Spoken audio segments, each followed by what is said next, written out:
지난주에 저희는 세례 요한이 감옥에서 갇혀가지고 그의 제자들을 예수님께 보내면서 오실 그이가 당신입니까? 우리가 다른 일을 기다려야 합니까? 라고 묻는 그 질문에 대한 내용들을 살펴보았습니다.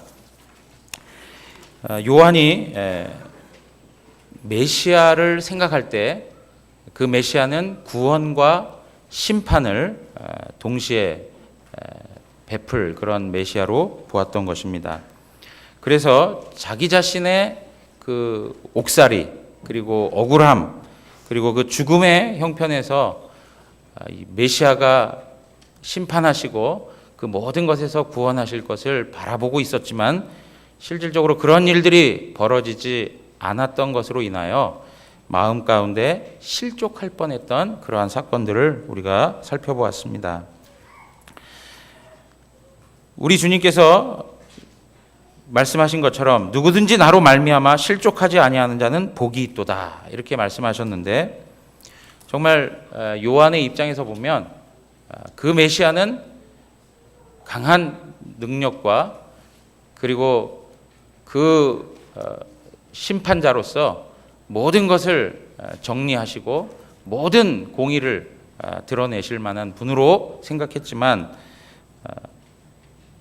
그의 기대와는 달리 하나님의 구원이 그리고 하나님의 회복이 그리고 하나님의 부르심이 선포되는 그런 일들을 보면서 그의 마음은 한편으로는 이해할 수 없는 그런 생각이 들었던 것입니다.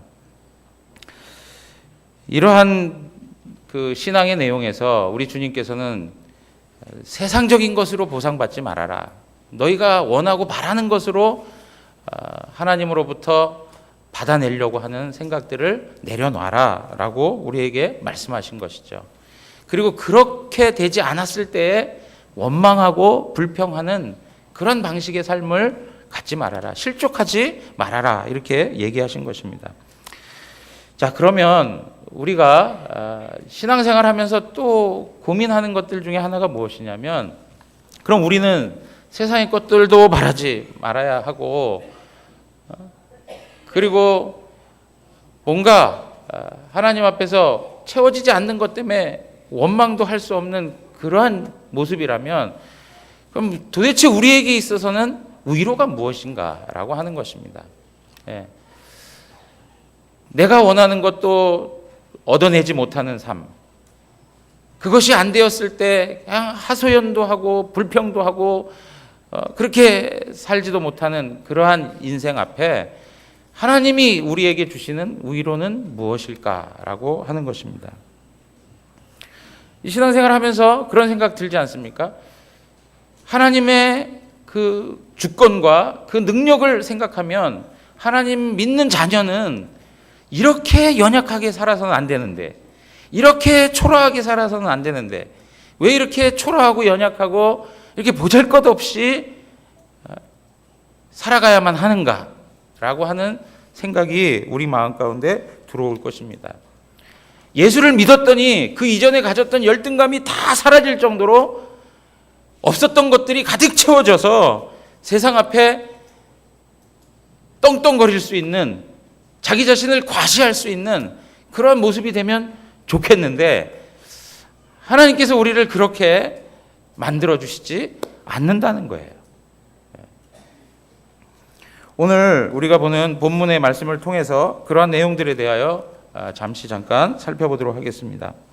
여러분 오늘 7절에서 9절에 있는 말씀 보면 예수님께서 그 세례 요한의 제자들이 떠난 다음에 무리들에게 요한에 대하여 말씀하십니다.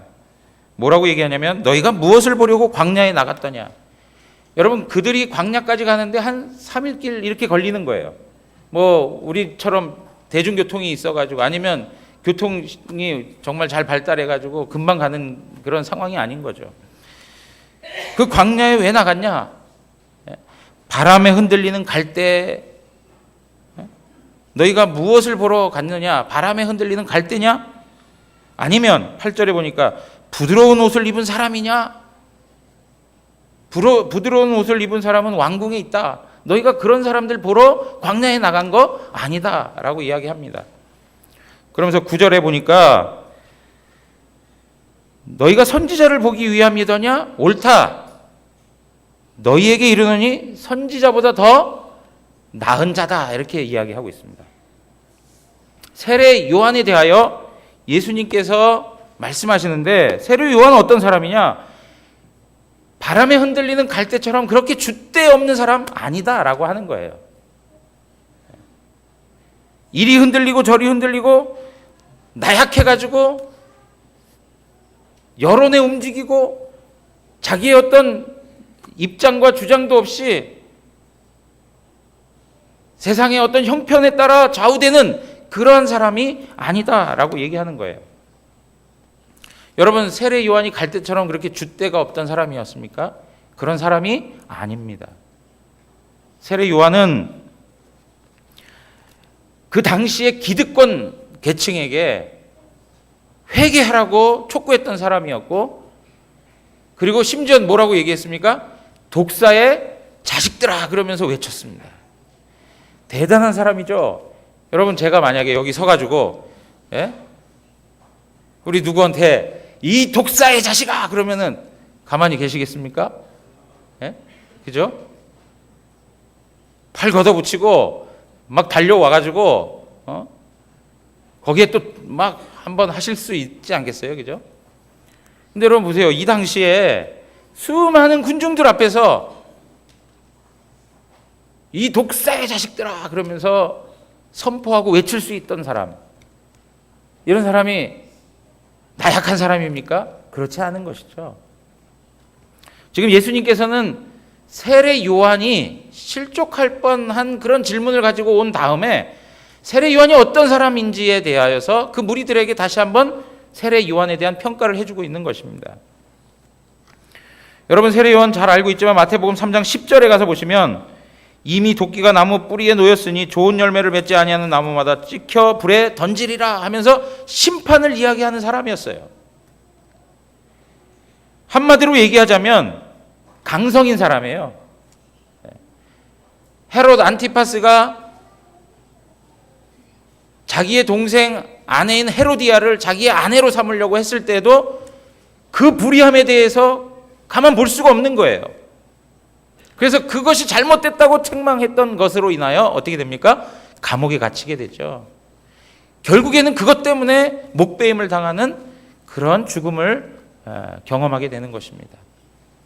여러분, 세례 요한은 나약하거나 흔들리는 갈대처럼 그렇게 요동치는 사람이 아니었던 것입니다.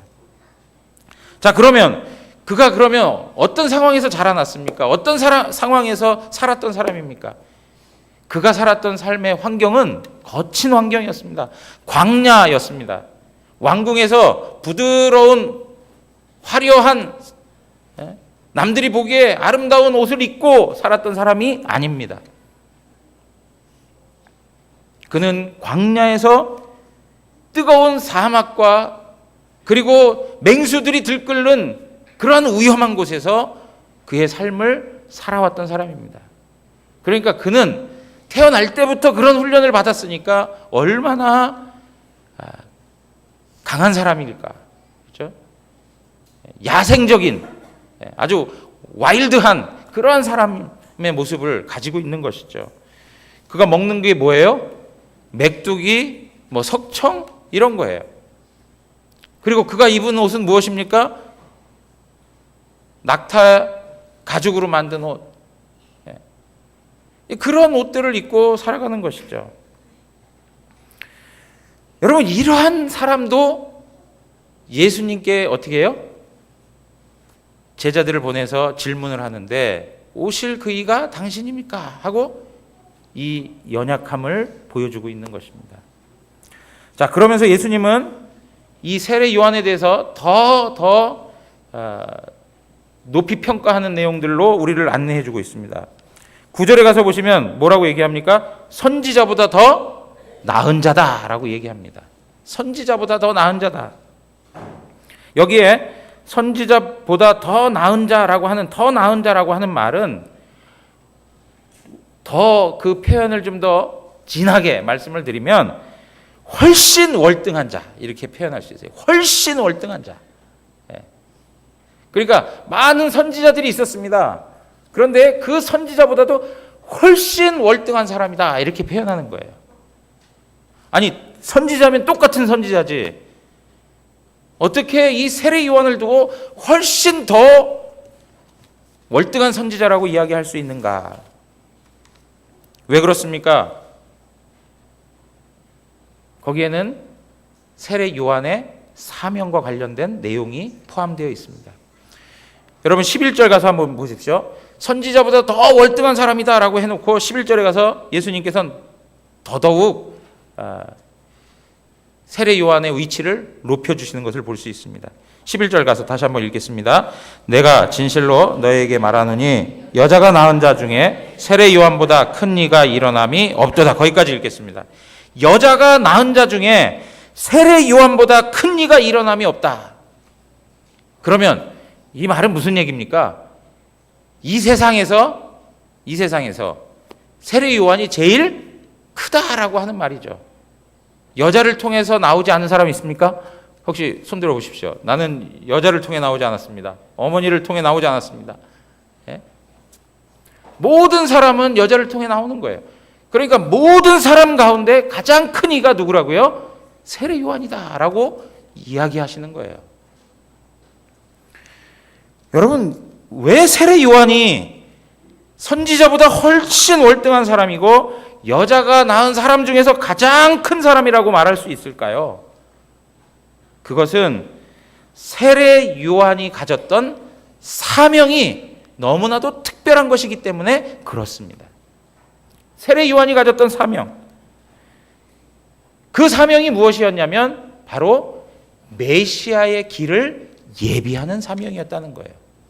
말라기 3장 1절로 가서 한번 다 같이 읽겠습니다. 3장 1절입니다. 다 같이 읽습니다. 만군의 여호와가 이르노라, 보라, 내가 내 사자를 보내리니 그가 내 앞에서 길을 준비할 것이요 또 너희가 구하는 바 주가 갑자기 그의 성전에 임하시리니 곧 너희가 사모하는 바 언약의 사자가 임하실 것이라. 여러분, 여기에 보면 만군의 여호와가 이르노라, 보라 하면서 내가 내 사자를 보낸다 그래요. 하나님께서 내 사자를, 나의 메신저를 보내겠다, 이렇게 얘기하는 거예요. 나의 메신저를 보내겠다. 그 메신저가 내 앞에서 길을 준비할 것이다, 그렇게 얘기해요. 그 메신저가 누굽니까? 바로 세례 요한을 두고 말씀하고 있는 거예요.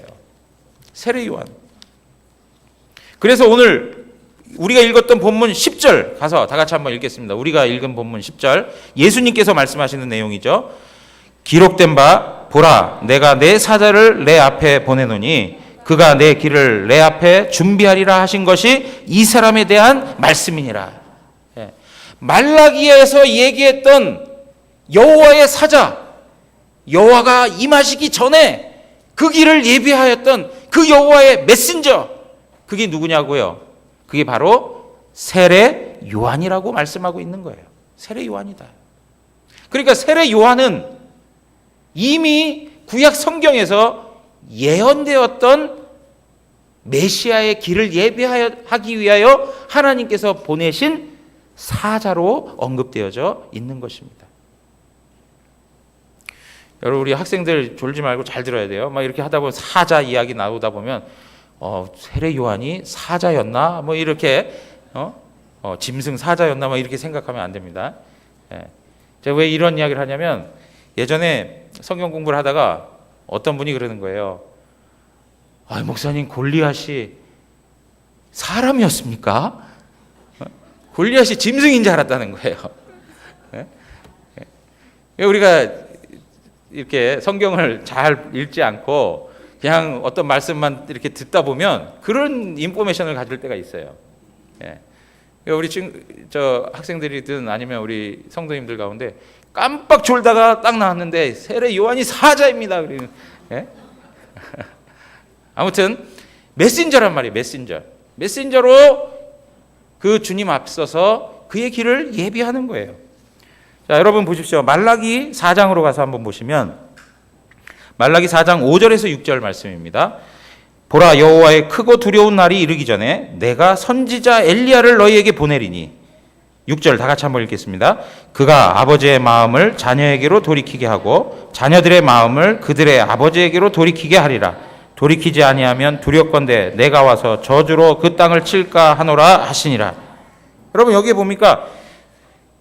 여호와의 크고 두려운 날, 이 날은 메시아가 이 땅에 임하는 날, 하나님의 심판이 이 땅에 임하는 날, 하나님의 구원이 이 땅에 임하는 날. 제가 지난주에 말씀드렸죠. 구약의 선지자들은 메시아의 오심을 구원과 심판 두 가지로 이해하고 선포했다고 말씀을 드렸어요. 그러니까 여기서도 마찬가지인 거예요. 여호와의 메시아가 이 땅에 오시게 되는데 그분이 오셔서 하시는 일을 언급하는데 마치 심판자로 오는 것처럼 언급하고 있어요. 그런데 그 메시아가 오기 이전에 선지자 엘리야를 너에게 보내겠다, 그렇게 얘기하는 거예요. 선지자 엘리야를 너에게 보내겠다. 그게 누구라고요? 세례 요한이라, 이렇게 말씀하고 있는 것입니다. 자, 그래서 누가복음 1장 13절에서 17절에 있는 말씀 보면, 누가복음입니다. 누가복음 1장 13절에서 17절에 보면 말라기 4장 5절에서 6절에서 이야기했던 그 말씀을 그대로 세례 요한에게 적용시키고 있는 것을 볼 수 있습니다. 다른 데 보지 않고요. 16절, 17절 보도록 하겠습니다. 16절, 17절. 이스라엘 자손을 주 곧 그들의 하나님께로 많이 돌아오게 하겠습니다. 이게 누가 하는 거냐면 세례 요한이 그렇게 하겠다는 거예요. 17절에 보면 그가 또 엘리야의 심령과 능력으로 주 앞에 먼저 와서 아버지의 마음을 자식에게, 거스리는 자를 의인의 슬기에 돌아오게 하고 주를 위하여 세운 백성을 준비하리라, 그렇게 얘기했어요. 이게 지금 누가 하는 일이라고요? 세례 요한이. 자, 13절에 가서 보세요. 13절. 천사가 그에게 이르되 사가랴여. 사가랴가 누굽니까? 세례 요한의 아버지예요. 천사가 그에게 이르되 사가랴여, 무서워하지 말라. 너의 간구함이 들린지라. 내 아내 엘리사벳이 내게 아들을 낳아주리니 그 이름을 요한이라 하라, 그렇게 얘기합니다. 그러면서 요한이 행해야 할 사명에 대해서 말씀한 것이 우리가 읽었던 16, 17절에 있는 말씀인 것이죠. 여기 16, 17절에 있는 말씀은 어디에서 기록된 말씀이에요? 지금 말라기 4장 5절, 6절에서 말씀한 내용을 그대로 이어받고 있는 것을 볼 수 있습니다. 그 이야기는 무엇이냐면 세례 요한이 바로 메시아가 이 땅에 오기 전에 하나님의 특별한 임무를 부여받고 하나님이 보낸 메신저, 하나님의 사자라는 것을 우리는 볼 수 있는 것입니다.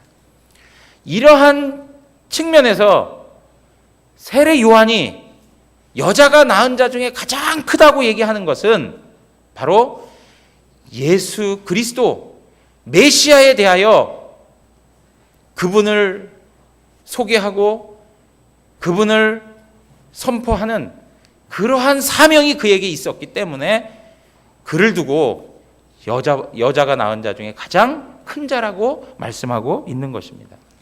여러분, 그러면 우리가 이런 생각을 해볼 수 있습니다.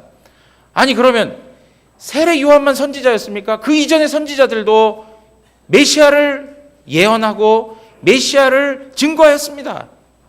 맞는 말씀입니다. 이사야도 메시아에 대해서 예언했습니다. 예레미야, 에스겔, 많은 선지자들이 메시아가 이 땅에 오실 것에 대하여서, 그리고 메시아가 이 땅 가운데 행하실 구원과 심판에 대하여서 말씀하였습니다. 그런데 그들과 이 세례 요한의 차이가 무엇일까요? 그것은 그들은 세례 요한보다 이전의 사람들로 세례 요한보다도 메시아에 대한 지식이 부족했던 것이죠. 세례 요한은 구약 최후의 선지자로서 메시아를 눈으로 보면서 그분을 예비할 수 있었습니다. 어떤 누구도 경험할 수 없는 구약 성경에서 이미 예언하였던 그 메시아를 지시하면서 그 메시아와 대화하면서 그 메시아를 바라보면서 그분을 세상 앞에 설명할 수 있었던 것입니다. 그런 차원에서 세례 요한은 어떤 선지자보다도 더 월등한 선지자였다는 것으로 성경은 말씀해주고 있는 것입니다. 사랑하는 성도 여러분, 계시의 점진성, 우리 지난번에 문상도 목사님께서도 말씀하셨습니다. 계시의 점진성. 계시는 하나님께서 자기 자신을 우리 인간들에게 보여주시는 건데, 그 계시는 역사가 흘러가면 갈수록 더욱더 뚜렷해지고 명확해지고 분명하게 드러난다는 거예요. 그러니까 이사야가 메시아를 선포했지만 이사야보다는 누가 더 분명한 계시의 의미를 가지고 증거하는 것입니까? 세례 요한이 훨씬 더 분명하게 증거하고 있는 것입니다. 자, 그런데요, 이러한 세례 요한이 구약 최후에, 그리고 여자가 낳은 자 중에 가장 크다고 하는 이 세상 최대의 선지자가 실족할 수 있었다는 것이죠. 실족할 뻔 했다는 거예요. 그 이유가 뭐라고요? 제가 지난주에 말씀드렸지만 완전한 메시아에 대한, 그리고 하나님 나라에 대한 지식이 부족했다는 것입니다. 이 말은 세례 요한은 철저히 구약적 지식에 머물러 있었던 사람이라는 것입니다. 여러분, 오늘 좀 어려운 이야기들을 계속 하는데 그것이 나의 삶하고 무슨 관계입니까? 라고만 생각하지 마십시오. 우리가 이 말씀을 하나하나 보면서 이 말씀의 내용들을 잘 살필 필요가 있어요. 그래서 여러분 보십시오. 세례 요한이 정말 이렇게 강했던 사람이고 그렇게 거칠었던 사람이었음에도 불구하고, 그리고 예수님께서 평가했던 것처럼 여자가 낳은 자 중에 가장 큰 사람이었다고 하였지만 그는 구약적 한계에 머물러 있었던 사람이었다는 것을 성경은 말해주고 있는 것입니다. 그래서 뭐라고 합니까? 11절 후반부에 보면 뭐라고 얘기합니까? 천국에서는 극히 작은 자라도 그보다 크니라, 그렇게 얘기합니다. 이상한 말씀을 하지 않습니까? 여자가 낳은 자 중에 세례 요한이 가장 크다고 했는데 천국에서는 세례 요한보다 지극히 작은 자들이 더 크다고 이야기하는 것입니다. 여러분, 이 말은 무슨 얘기입니까? 이 세상에 살아가는 평범한 사람, 유명하지 않은 사람, 특별한 지위를 가지지 않은 사람, 소위 얘기하면 나 같은 사람, 예? 여러분 스스로 얘기하셔야 돼요. 나 같은 사람. 예? 대단하지 않지만 이 역사, 이 선상에서 하루하루를 살아가고 있는 나 같은 사람, 세상이 알아주지 않고 세상이 떠받들어주지 않는 그런 지극히 평범한 그런 사람,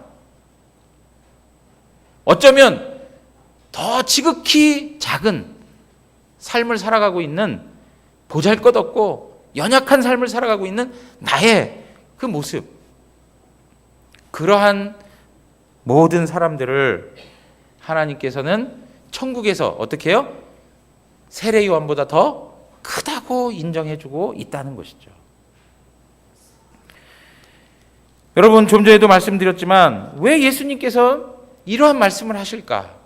세례 요한이 왜 천국에서는 이 땅의 지극히 작은 자보다도 더 작은 자로 천국에서 그렇게 불려질 수 있는 것일까요? 그것은 좀 전에도 말씀드렸던 것처럼 하나님 나라에 대한, 메시아에 대한 완전한 이해가 부족했다는 것입니다.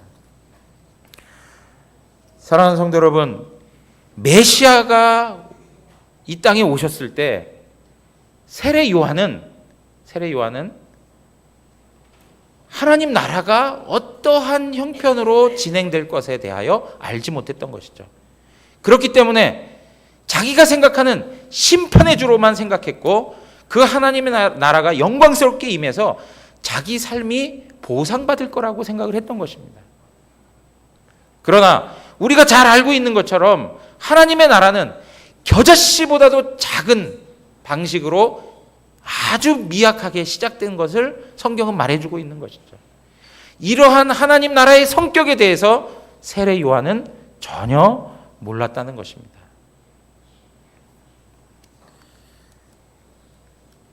그래서 13절에, 오늘 본문 말씀 13절에 보니까 뭐라고 나와 있습니까? 모든 선지자와 율법이 예언한 것은 요한까지니, 그렇게 말씀하고 있습니다. 다시 얘기하면 세례 요한은 구약적 한계에 머물러 있는 사람임을 말씀해주고 있는 것입니다. 선지자와 율법이라고 하는 말은 구약 성경을 말하는 거예요. 어떤 표현에 있어서는 율법과 선지자와 시편의 글, 이렇게 표현도 하기도 합니다. 그 말은 전부 뭘 이야기하는 거라고요? 구약 성경을 이야기하는 거예요. 그러니까 구약 성경에서 예언한 것은 요한의 때까지다, 이렇게 얘기하는 것입니다.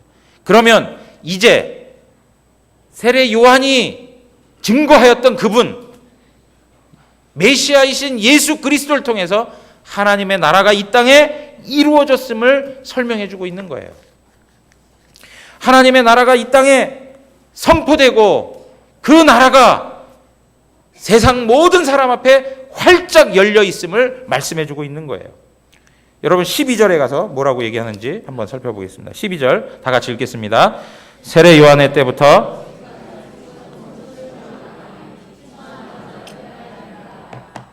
세례 요한 때부터 지금까지 천국은 침노를 당하노니 침노하는 자는 빼앗느니라, 그렇게 얘기합니다. 여러분 이 12절에 있는 말씀은 해석하기 참 어려운 구절 중에 하나입니다. 이 침노를 당한다라고 하는 이 표현, 헬라어로 비아제타이라고 하는 말인데요. 이것을 수동태로 볼 때는 폭행을 당한다라는 뜻을 가지고 있습니다. 그리고 또 중간태라고 하는 문법적 기능으로 살펴보면 힘있게 나아간다, 힘있게 온다라고 하는 의미를 가지고 있어요. 그러니까 지금 이 말은 무슨 얘기냐면 천국은 침노를 당한다라고 할 때 천국은 폭행을 당한다라고 하는 말로 쓰일 수도 있는 거고요. 하나는 천국은 힘차게 나아가고 있다라는 말로 쓰일 수도 있는 거예요. 근데 이 두 가지 해석을 많은 사람들이 다 받아들여요. 근데 저는 오늘 여기서 말씀드리고 싶은 건 뭐냐면 천국이 힘차게 나아가고 있다라고 하는 것으로 우리가 이해하자는 거예요. 천국이 폭행을 당한다라는 이야기도 가능한 것이 왜냐하면 그때부터 하나님 나라를 붙들고 사는 성도들을 핍박하는 일들이 생겨나기 때문에 그런 의미에 있어서 천국이 폭행을 당한다라는 의미로 쓰여질 수 있는 거예요.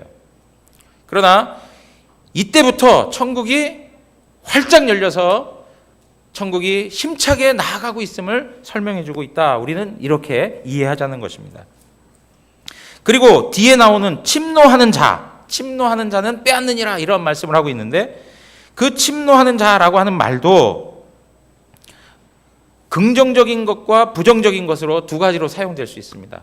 첫째, 긍정적인 건 뭐냐면 힘 있는 자들이 그것을 빼앗는다라고 하는 의미를 가지고 있어요. 그리고 부정적인 말은 뭐냐면 폭력적인 자들이 그것을 강탈한다라고 하는 의미를 가지고 있습니다. 그래서 이 말씀을 해석하는 데 있어서 대략 4가지 정도로 설명이 되는 것을 볼 수 있습니다. 첫 번째 뭐냐면 천국이 힘차게 나아가고 있다, 힘 있는 자들이 그것을 빼앗는다라고 하는 의미로 설명될 수 있습니다. 그리고 두 번째는 뭐냐면 천국이 폭행을 당한다, 그리고 폭력적인 자들이 그것을 강탈한다 라고 하는 핍박의 의미를 가지고 설명할 수가 있습니다. 그리고 세 번째는 뭐냐면 천국이 힘있게 나아가고 있다, 동시에 폭력적인 자들이 그것을 강탈한다. 그러니까 천국이 힘있게 나아가고 있지만 동시에 세상으로부터 많은 핍박과 박해를 받고 있다라고 하는 의미를 가질 수 있다는 거예요. 그리고 마지막으로 천국이 폭행을 당한다, 마찬가지죠. 천국이 세상으로부터 많은 핍박을 당한다라고 하는 의미이죠. 그러나 천국이 힘 있는 자들이 그것을 빼앗는다라고 하는 긍정적인 의미를 담고 있다는 것입니다. 이 4가지의 해석을 다 받아들여도 된다는 거예요. 많은 학자들이 이 정도의 틀 안에서 이 성경을 해석하고 있습니다.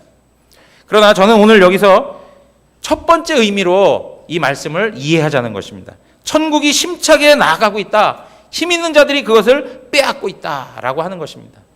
왜 그러냐면 누가복음 16장 16절 가서 한번 보겠습니다. 누가복음 16장 16절 다 같이 읽겠습니다. 율법과 선지자는 요한의 때까지요, 그 후부터는 하나님 나라의 복음이 전파되어 사람마다 그리로 침입하느니라. 예. 여러분, 여기에 뭐라고 나와 있습니까? 율법과 선지자는 요한의 때까지입니다. 지금 마태복음 우리가 읽었던 말씀에서 12절에 있는 말씀을 누가복음 16장 16절에서는 이런 방식으로 설명해 주고 있는 거예요. 율법과 선지자는 요한의 때까지입니다. 그 후부터는 하나님 나라의 복음이 전파된다. 힘있게 나아가고 있다. 하나님 나라가 힘있게 전진하고 있다라고 하는 것이죠. 그러면서 사람마다 그리로 침입한다라고 이야기하는 것입니다. 사람마다 그곳으로 나아가고 있다는 것이죠. 복음이 선포됨으로 말미암아 세상 열방에 있는 모든 사람들이 하나님 나라로 들어오고 있다는 것을 설명해 주고 있는 것입니다. 사랑하는 성도 여러분, 이 말씀이 우리에게 주는 내용은 무엇이냐면, 지금 세례 요한이 가지고 있었던 그 한계, 그것에 비해서 예수 그리스도를 통해서 이루어지는 이 하나님의 나라, 그리고 그 하나님 나라에 들어가는 하나님의 백성들, 그 백성들이 어떠한 권세와 어떠한 영광을 가지고 있는지를 설명해 주고 있는 거예요. 세례 요한이 여자가 낳은 자 중에 가장 위대한 자라고, 가장 큰 자라고 이야기했는데, 천국에 가서는 이 땅 가운데 지극히 연약한 자들도, 초라하게 살았던 자들도 예수 그리스도의 이름으로, 예수 그리스도의 권세로 그분 앞에 나아가면 천국에서는 세례 요한보다도 더 큰 자로 하나님 앞에 세움을 받는다는 거예요. 그만큼 예수 그리스도의 이름의 권세가 크고 놀랍다는 것을 우리에게 말씀해 주고 있는 것입니다. 사랑하는 성도 여러분, 오늘 우리가 이 땅에 살아가면서 참으로 부족함을 많이 느끼고 살아갑니다. 그래서 심각한 열등감에 사로잡혀 살아가는 모습들이 참 많습니다. 얼굴과 용모에 대한 어떤 열등감들이 있습니다.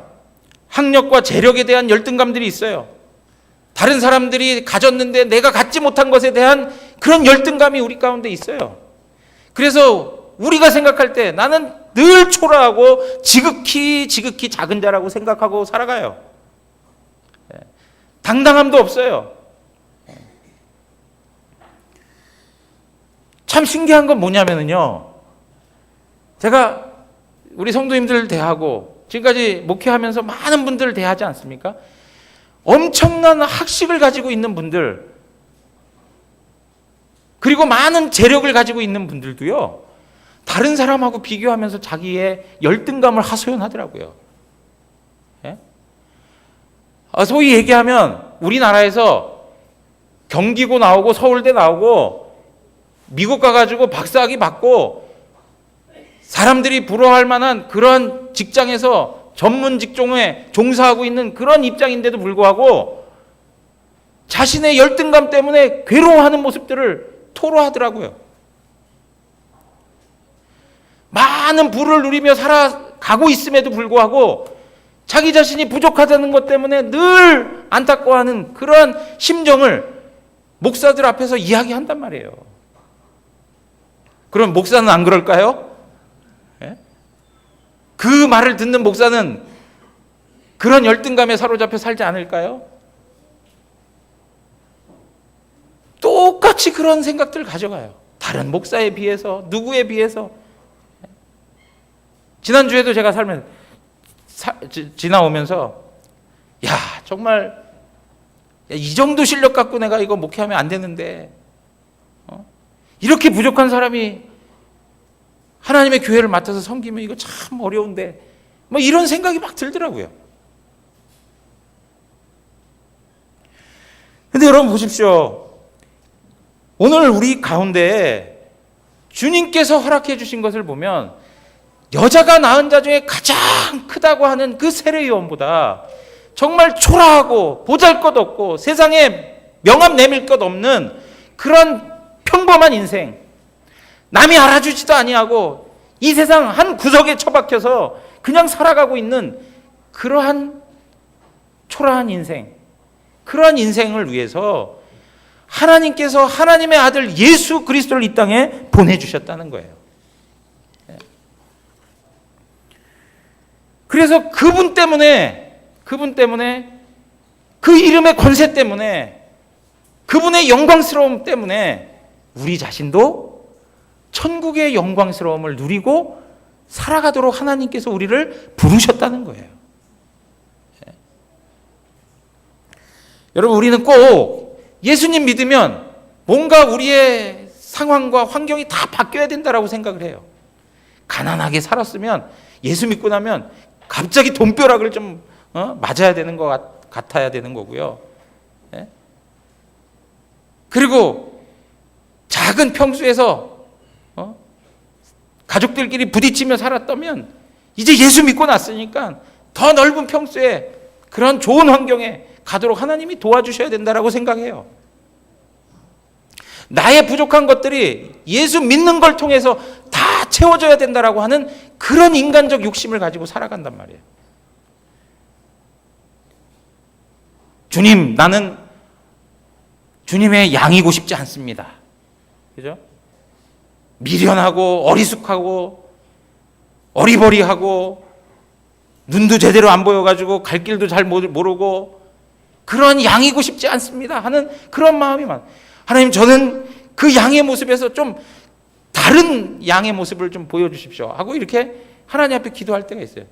우리 요새 보니까 개그 코너에 이런 거 있더라고요. 강한 남자 보신 적 있습니까? 우리 학생들이 있어서 좀 설명하는데 너무 약하다는 거예요. 세상은 강함을 추구하지 않습니까? 약해도 너무 약하다고 하면서 어린이들이 가지고 노는 그 캐릭터를 아주 무서운 걸로 만드는 그런 코너가 있어요. 예? 예를 들면 이런 거하고 비슷한 거예요. 자, 양이죠, 양. 예? 양이 너무 어리숙해 보여요. 그러니까 조금 바꿔야 돼요. 예? 그래서 또 바뀌길 원하는 거예요. 예? 또 가서 어떻게 해요? 예, 더 이제 강인하게 보이기 위해서 만들어 가는 거예요. 자, 또 보여주십시오. 이젠 금목걸이도 걸어야 되고요. 예? 그리고 돈다발도 좀 많아야 되고요. 예? 그래서 뭔가 내 삶을 내가 풍성히 누릴 수 있는 막강한 힘이 있는 세상 앞에 과시할 수 있는 그런 존재가 되길 원해요. 예. 그런데 여러분 보세요. 하나님께서 그렇게 우리를 만들어 가십니까? 하나님 그렇게 우리를 만들어 가지 않으세요. 자, 에베소서 1장 16절에서 23절에 있는 말씀.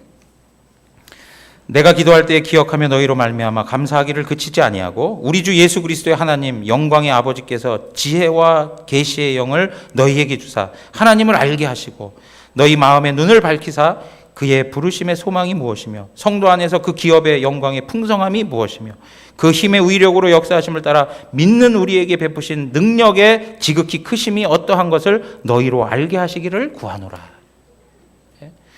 바울이 에베소 교회 성도들을 보면서 하나님 앞에 간절히 기도하는 게 무엇이에요? 하나님, 그들에게 돈이 필요해요. 하나님, 그들에게 건강이 필요해요. 이런 것 놓고 기도한 게 아니고 뭐예요? 그의 부르심의 소망이 무엇인지, 하나님께서 주시는 기업의 영광의 풍성함이 무엇인지, 그리고 믿는 자에게 베푸시는 능력의 지극히 크심이 어떠한 것인지를 하나님 알게 해 주십시오라고 하는 거예요.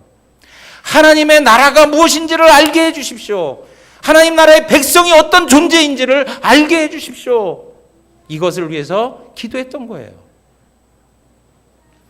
사랑하는 성도 여러분, 그 다음에 나오는 구절 보시면 그의 능력이 그리스도 안에서 역사하사 죽은 자들 가운데 다시 살리시고 하늘에서 자기의 오른편에 앉히사 모든 통치와 권세와 능력과 주권과 이 세상뿐 아니라 오는 세상에 일컫는 모든 이름 위에 뛰어나게 하시고 또 만물을 그의 발 아래 복종하게 하시고 그를 만물 위에 교회의 머리로 삼으셨느니라. 예수 그리스도가 그렇게 비참한 지경에 있었다가 다시금 주님께서 그를 영광스럽게 하시고 세상의 모든 권세를 갖게 하셨다는 거죠. 그리고 그를 교회의 머리로 세우셨다 그래요. 그러면서 뭐라고 얘기합니까? 23절 다 같이 한번 읽겠습니다. 교회는 그의 몸이니 만물 안에서 만물을 충만하게 하시는 이의 충만함이니라. 예. 여러분, 이 말씀이 뭐냐면 예수 그리스도, 영광의 예수 그리스도를 교회의 머리로 세우시고 하나님께서 하나님의 자녀들을 불러서 교회의 몸으로 세우시고 있다. 그래서 예수 그리스도의 그 충만함을 이 땅 가운데 누리며 살아가도록 하나님께서 그 성도를 부르셨다고 말씀하고 있는 거예요. 그러니까 여러분 보십시오. 우리의 목적과 우리가 하나님을 섬기는 목적과 그 방향과 그리고 하나님이 우리를 향해 목적하고 우리를 가게 하시는 방향이 너무나도 다른 거죠. 우리를 통하여 예수 그리스도의 아름다운 몸을 이루기 원하시는 거예요. 그러기 위해서 우리의 삶에 뭘 두세요? 때로는 초라함을 두실 때가 있어요. 때로는 안타까운 삶의 환경을 두실 때가 있어요. 때로는 고통과 고난이라는 방식을 통해서 우리의 마음을 하나님의 마음으로 만들어 가세요. 그것이 바로 하나님의 궁극적인 목적이에요. 그래서 이 세상 가운데 하나님의 영광스러운 교회가 드러나게 하기 위하여 하나님께서 지금도 우리의 삶 속에서 일하고 계시다는 거예요. 사랑하는 성도 여러분, 지금까지 우리가 우겨쌈을 당하여도 답답한 일을 당하여도 거꾸리뜨림을 당하는 그런 일들을 당하여도 지금까지 잘 인내할 수 있었던 것은 예수 그리스도가 우리와 함께 하시기 때문입니다. 예수 그리스도와 우리가 연합되었기 때문입니다. 예수 그리스도 그분을 인하여서 천국을 살아갈 수 있는 존재로 하나님께서 붙들어 주셨기 때문에 그런 것입니다. 지금까지 어려운 삶의 과정들을 잘 살아오셨습니다. 남은 이 세월도 그리스도 안에서 그 삶을 채워가는 성도 되시기를 주님의 이름으로 축원합니다. 우리 시간에 다 같이 일어나셔서 찬양하고 기도하겠습니다.